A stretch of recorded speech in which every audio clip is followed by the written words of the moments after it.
Good evening. Coming up in Mello TV Evening News, 2 cases of monkeypox confirmed in Kingston and St. Andrew. Gunmen attack wedding reception in Negril, leaving 1 person dead and 2 injured. And police constable dies in car crash along Constant Spring Road. And now the news in detail.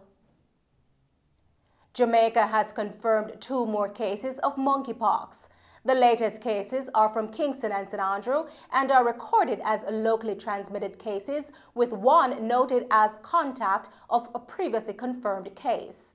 The patients are now in isolation at hospital and are in stable condition.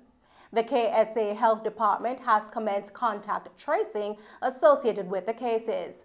As a reminder, the spread of monkeypox may occur when a person comes in close contact with an infected individual. Symptoms of monkeypox are mild to moderate and include fever, intense headache, swelling of the lymph nodes, back pain, muscle ache, and/or rash on the skin. Members of the public should immediately isolate and call ahead to their health center or doctor before visiting. For additional information on monkeypox, members of the public can visit the Ministry of Health and Wellness's website at www.moh.gov.jm or contact their health parish department. As constitutional reform is carried out, one of the issues that must be examined is how to make it easier for the Constitution to continue being modernized rather than making it challenging to propose anything new. The comments came from opposition leader Mark Golding as he addressed the People's National Party's National Executive Council on Sunday at Calabar High School. Mr. Golding declared that he supports the Electoral Commission, which has been established in Jamaica and has gained international acclaim. One of the challenges with our existing constitution is, in order to entrench things, you have to comply with the procedure in Section 49, which isn't so easy when it comes to putting something new into the constitution and entrenching it, because it has to go into an existing provision which is already entrenched. So that's a technical challenge, which I think is why sometimes it hasn't happened before. But as we go through this reform process, I believe that one of the things that ought to be looked at is how we facilitate the ongoing modernization of the Constitution rather than having it very difficult to bring in anything new. And I'm certainly in favor of the Electoral Commission, which is tried and tested and is, I think, an internationally respected institution that we developed here in Jamaica. I think that should be in the Constitution. And similarly, the Integrity Commission should. I'd like to see them perform a bit longer, though, before we do that, because I think they're very young. They've only been in operation now for 5 years, and I want to see how they continue to mature and grow. But the idea of that institution becoming a constitutional one is something I would support. 59-year-old George Kellier, a laborer from Prospect District in Green Island, Hanover, passed away from wounds he sustained in a car accident in the parish on Saturday, March 25. Reports are that about 4:10 p.m., Kellier was operating his motorcycle along the Industry Cove Main Road whilst the driver of a Vauxhall motorcar, who was heading to Negril in the opposite direction, overtook a lane of traffic and collided with Kellier. Kellier died on the spot. The police were alerted, the scene processed, and the deceased man moved to the morgue for post-mortem examination. Investigations are ongoing. On Sunday afternoon, a fire in Kingsvale, Hanover, claimed the life of an old man and severely damaged parts of the space he was occupying. The deceased has been identified as Cornell Somerville, a 63-year-old unemployed resident of Kingsvale. According to police reports, at around 12:30 p.m., occupants of the 2-story concrete home where Mr. Somerville lives with other family members noticed smoke coming from the ground floor flat and called the fire department. Prior to the arrival of the firefighters, the residents banded together to put out the fire by using buckets of water from a tank. The burned remains of Mr. Somerville were found inside the house when the firefighters were performing cooling down procedures. The scene was subsequently processed.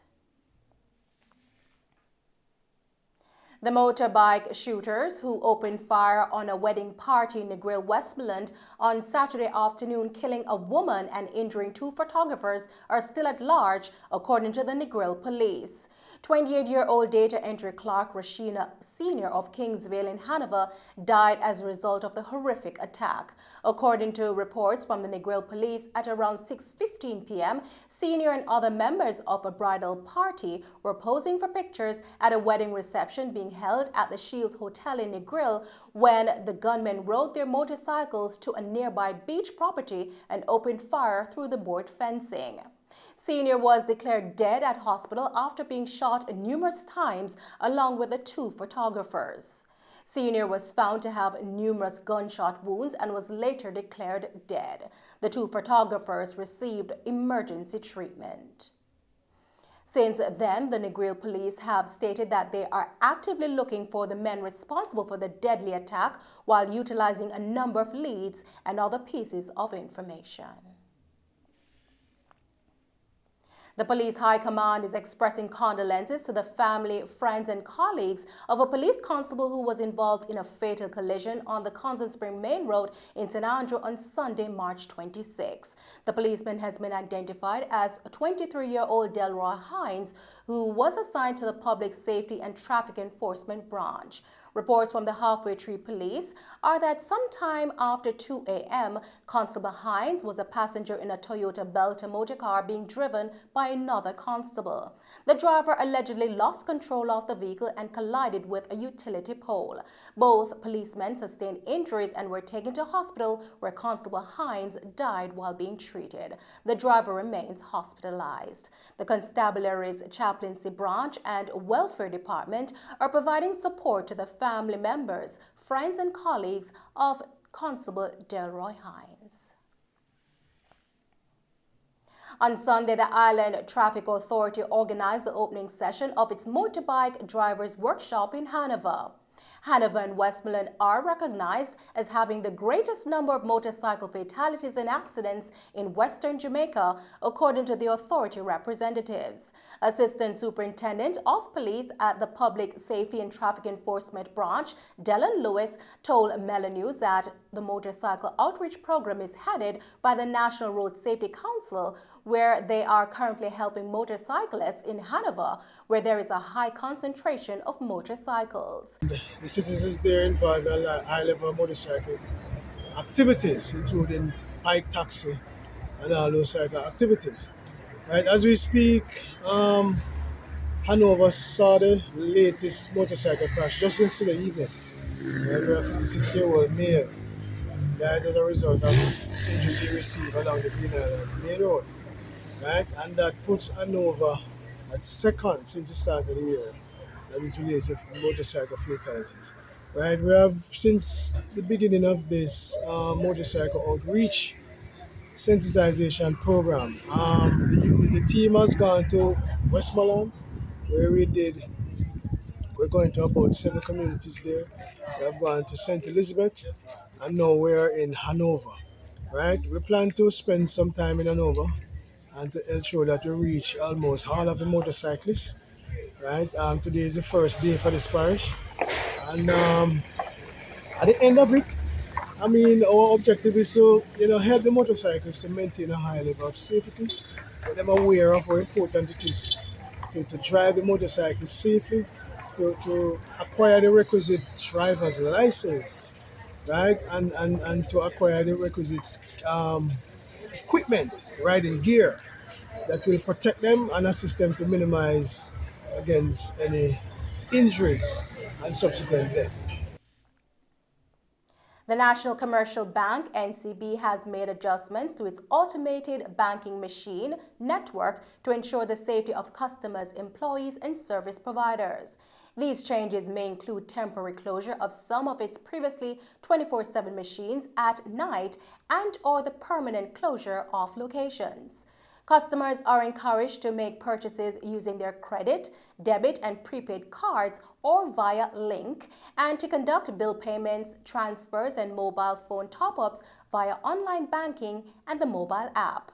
NCB has provided safety tips for customers who use ABMs, such as being aware of their surroundings before, during, and after using an ABM transaction, shielding the keypad when entering their PIN, and not sharing their PIN. Customers are also advised to be vigilant and not to click on suspicious links and to report any fraudulent activity immediately to reportfraud@jncb.com. And those are the stories making the news this evening. Thank you for tuning in to Mello TV Evening News. I'm Nicole Hales. Stay safe and thanks for watching.